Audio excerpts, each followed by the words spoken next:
Assalamualaikum warahmatullahi wabarakatuh. Kami dari kelompok 7 Islam Ulil Albab. Di sini kami akan menjelaskan mengenai sejarah peradaban Islam masa modern dan di Indonesia. Adapun nama anggota-anggotanya yaitu Asfarofila, Anggi Delia Selvia Anggresti, Shirley Anagata Chandarini, Halmalia Ainun Putri, Alfrida Daniswara, kemudian ada Alifian Ilham Galih Wicaksana, Lara Sabella, Hardina Putri Isnaini, Muhammad Hafid Syahrul, dan Muhammad Fitri Herwandi. Hal pertama yang akan dijelaskan yaitu apa itu modern dan peradaban Islam, yang mana akan dijelaskan oleh teman kita yaitu Laras Sabella. Kepada Laras untuk dimohon menjelaskan materi berikut.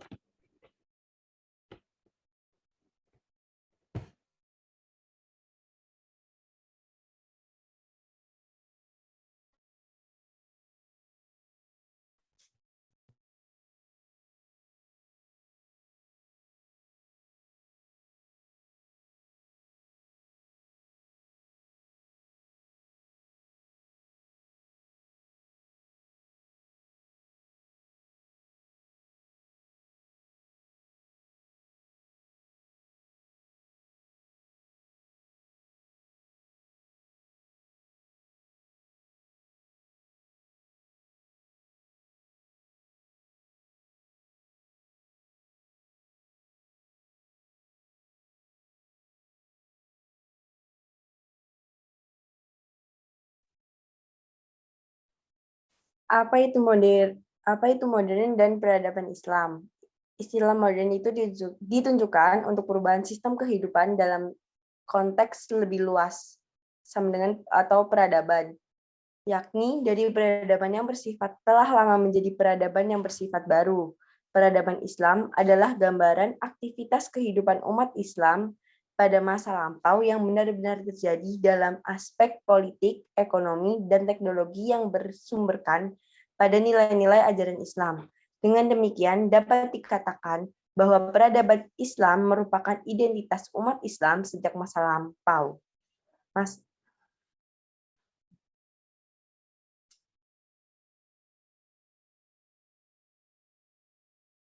Ketika Islam memasuki masa kemunduran di daerah semenanjung Arab, bangsa-bangsa Eropa justru mulai bangun dari tidur, yang kemudian dikenal dengan era Renaissance.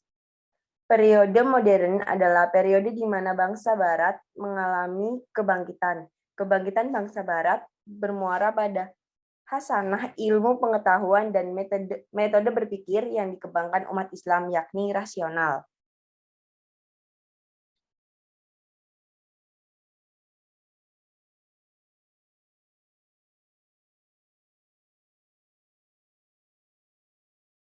Peradaban Islam. Secara harafiah, peradaban Islam itu terjemahan dari bahasa Arab Udah, kita lanjut ke teman yang lainnya. Kita lanjut aja ke teman yang lainnya. Jadi selanjutnya ada peradaban Islam yang akan dijelaskan oleh Helmalia Ainun Putri. Kepada Helmalia Ainun Putri dipersilahkan.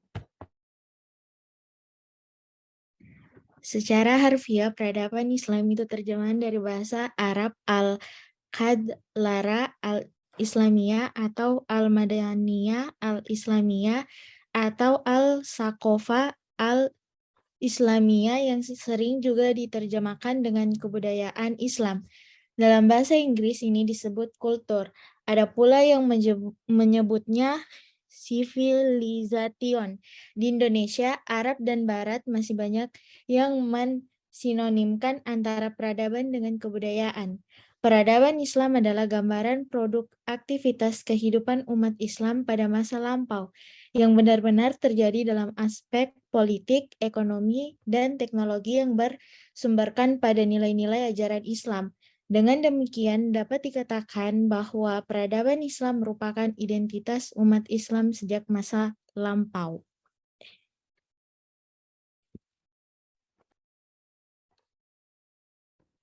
Baiklah, itu tadi merupakan penjelasan dari peradaban Islam. Selanjutnya kita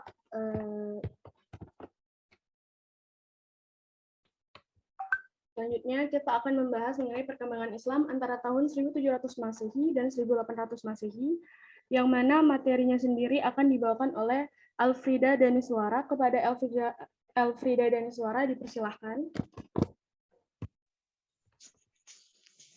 Baik. Kerajaan Utsmani ini didirikan oleh bangsa Turki dari kabilah Oghuz yang mendiami daerah Mongol dan daerah utara negeri Cina yang bernama Utsmaniyat atau Utsmaniiden memproklamirkan diri sebagai Padishah Al-Utsman atau Raja Besar Keluarga Utsman tahun 1300 Masehi atau sekitar 699 Hijriah. Kerajaan Safawi ini mulanya adalah sebuah gerakan tarekat yang berdiri di Ardabil atau Azerbaijan. Tarekatnya bernama Tarekat Safawiyah. Nama ini diambil dari nama pendirinya yang bernama Safi al-Din, dan nama Syafawi dilestarikan setelah gerakannya berhasil mendirikan kerajaan. Perkembangan Islam antara tahun 1700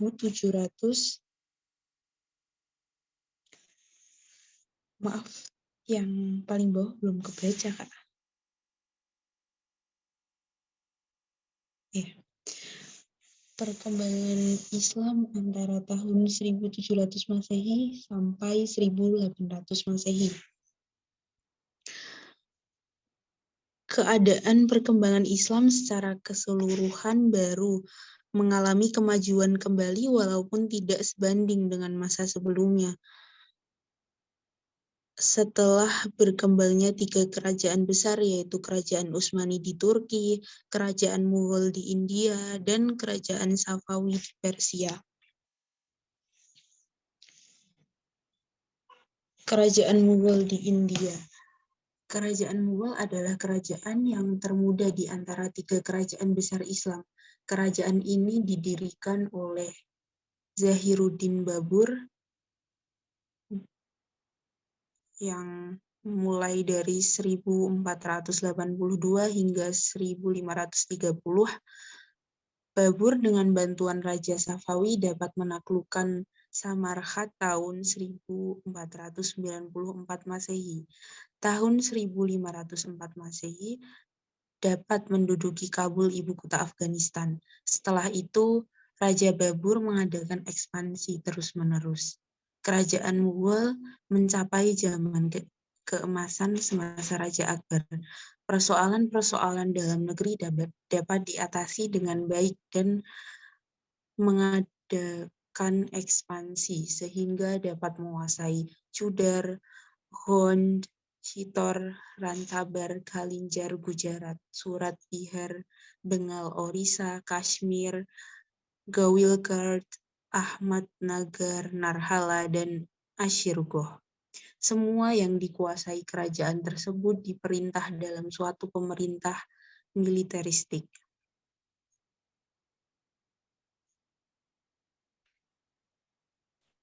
Masa kerajaan.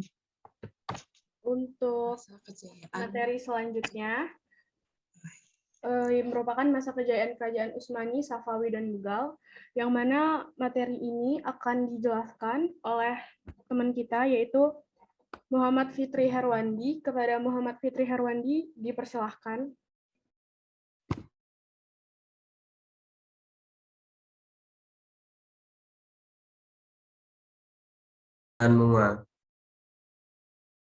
Masa kejayaan Kerajaan Utsmani. Kerajaan Utsmani untuk masa beberapa abad masih dipandang sebagai negara yang kuat, terutama dalam bidang militer.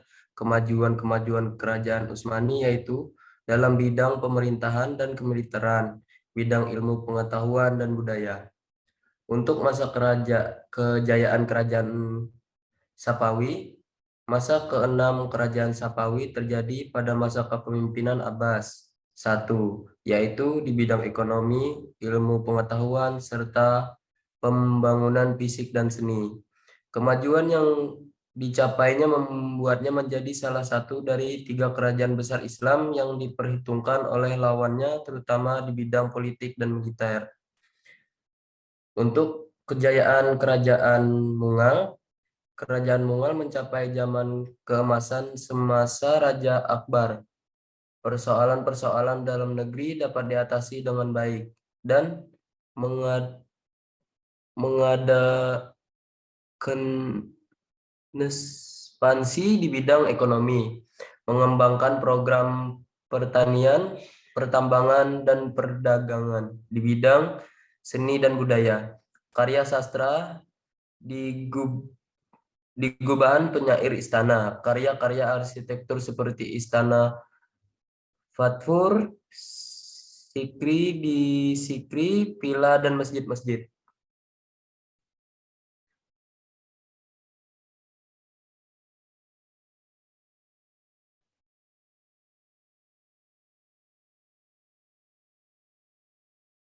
Faktor mundurnya kerajaan Utsmani, Safawi, dan Mughal. Untuk faktor Udah, ya. Kita lanjut untuk teman selanjutnya yang akan membacakan faktor mundurnya kerajaan Utsmani, Safawi, dan Mughal. Yaitu akan dibacakan oleh teman kita, Muhammad Hafidz Syahrul Ramadan. Kepada Muhammad Hafidz Syahrul Ramadan, dipersilahkan. Faktor mundurnya kerajaan Utsmani, Safawi, dan Mughal. Pada kerajaan Utsmani, 1. Penduduknya sangat heterogeni. 2. Tidak dapat menguasai wilayah yang luas. 3. Kepemimpinannya lemah. Terjadinya dekadensi moral. 5. Krisis ekonomi. Dan 6. Ilmu dan teknologi stagnan. Kerajaan Safawi 1 dan Utsmani. 3. Pasukan yang dibentuk Raja Abbas I, yaitu pasukan Ghulam, tidak memiliki jiwa patriotik. Pada kerajaan Mughal, 1. Kemerosotan moral dan para pejabatnya bermewah-mewahan. 2. Pewaris kerajaan dalam kepemimpinannya sangat lemah. 3. Kekuatan militernya juga lemah.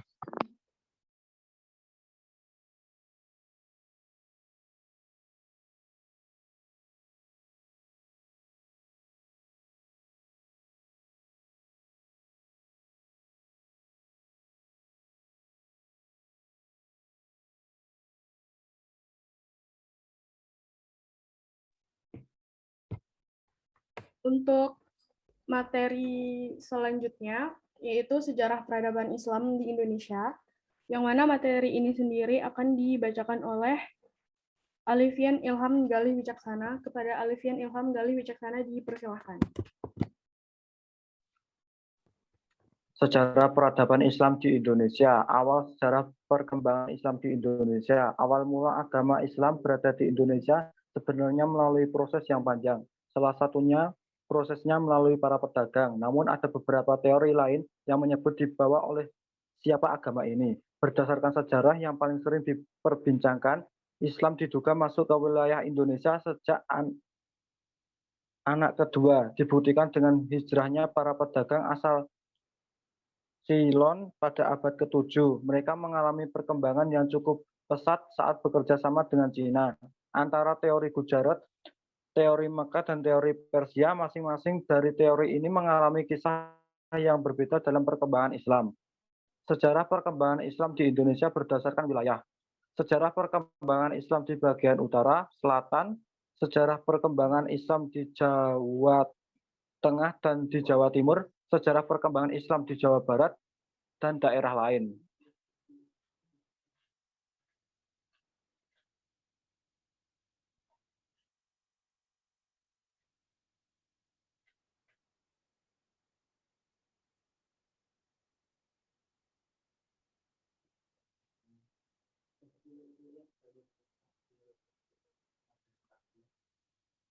Faktor-faktor pendukung kejayaan dan kemunduran Oke, udah.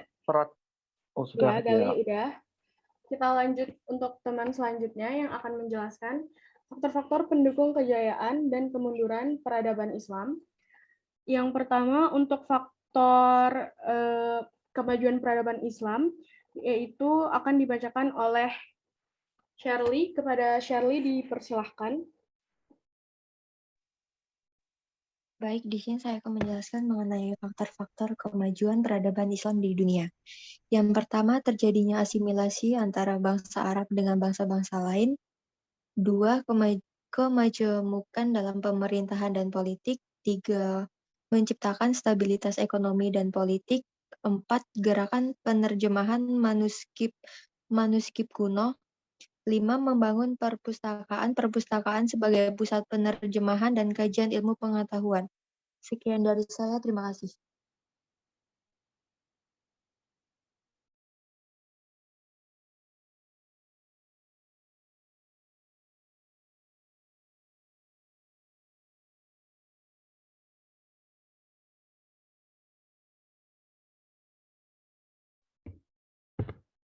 Untuk selanjutnya, yaitu ada faktor-faktor pendukung kejayaan dan kemunduran peradaban Islam, yang mana ini akan dijelaskan oleh teman kita, yaitu Anggi. Kepada Anggi dipersilahkan. Baik, faktor-faktor kemunduran peradaban Islam di dunia. 1. Tidak adanya ideologi pemersatu. 2. Permasalahan ekonomi. 3. Perdagangan internasional mengalami kemunduran. 4. Sistem peralihan kekuasaan tidak jelas. 5. Adanya perang salib dan serangan dari Mongolia. Dan terakhir, faktor ekologis di negara Islam yang cenderung gersang. Terima kasih.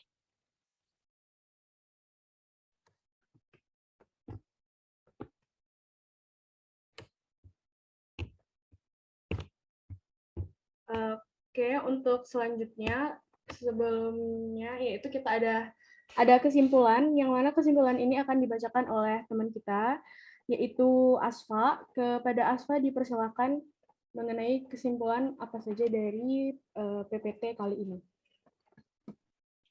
Baiklah, terima kasih kepada moderator. Di sini saya akan menjelaskan mengenai kesimpulan dari materi yang telah kami jelaskan, yaitu mengenai perkembangan Islam di masa modern, juga peradaban Islam di Indonesia, serta faktor-faktor kemajuan serta kemunduran peradaban Islam itu sendiri.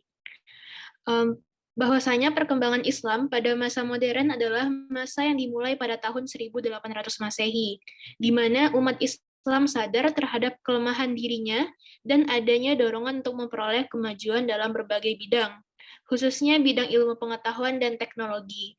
Banyak terjadi pembaharuan di beberapa bidang lain seperti di bidang politik, pendidikan, juga kebangkitan melawan penjajah. Munculnya gerakan pembaruan dalam Islam ini menjadi inspirasi agar Indonesia dapat terlepas dari penjajah. Banyak para haji dan ulama yang melakukan perlawanan terhadap penjajah, dan banyak sekali terjadi perang di berbagai daerah Indonesia yang dimotori oleh para ulama. Bukti kemajuan peradaban Islam pada masa modern dapat dilihat dalam berbagai bidang, yaitu arsitektur, sastra, dan kaligrafi. Maka dengan mempelajari kemajuan peradaban Islam pada masa modern dan Indonesia, kita dapat menguasai ilmu pengetahuan dan teknologi yang dilandasi dengan agama, menjadikan kelemahan-kelemahan pada masa lalu sebagai bahan untuk introspeksi dan menetapkan masa depan umat Islam. Dalam sejarah peradabannya, mulai dari masa Rasulullah SAW sampai pada akhir kepemimpinan dinasti Turki Utsmani, Islam banyak mencatat tinta emas sejarah dengan kejayaan dan keberhasilan yang diraihnya, mulai dari sistem pemerintahan, ekonomi, budaya, dan yang paling luar biasa adalah pencapaian dalam intelektualnya. Pencapaian ini tidak lepas dari pengaruh ajaran Islam yang diajarkan oleh Rasulullah. Sumbangsih besar Islam dalam ilmu pengetahuan mengantarkan negara Islam mencapai puncak kejayaannya dengan melahirkan tokoh-tokoh paling berpengaruh di dunia, mulai dari kalangan ulama, filsuf, juga sufi. Namun, kejayaan tersebut harus sirna, dikarenakan kelemahan Islam sendiri. Dari beberapa faktor yang menyebabkan kelemahan Islam, sebagian besar dikarenakan perpecahan yang terjadi di kalangan umat Islam dan kemerosotan moral para pemimpin. Selain itu, terjadinya stagnasi dalam ilmu pengetahuan membuat Islam kalah saing dengan negara Barat. Baiklah, itulah kesimpulan yang dapat kelompok kami ambil dari materi yang sudah diberikan. Terima kasih. Baik, berakhirnya kesimpulan, maka berakhirnya juga Zoom meeting kita pada hari ini. Saya selaku moderator Hardina Putri Ismaini memohon maaf apabila ada segala kekurangan, baik dari materi, pembacaan, penjelasan, dan juga kata-kata saya yang tidak mengenakan. Saya tutup di sini. Wassalamualaikum warahmatullahi wabarakatuh. Waalaikumsalam warahmatullahi wabarakatuh. Waalaikumsalam warahmatullahi wabarakatuh.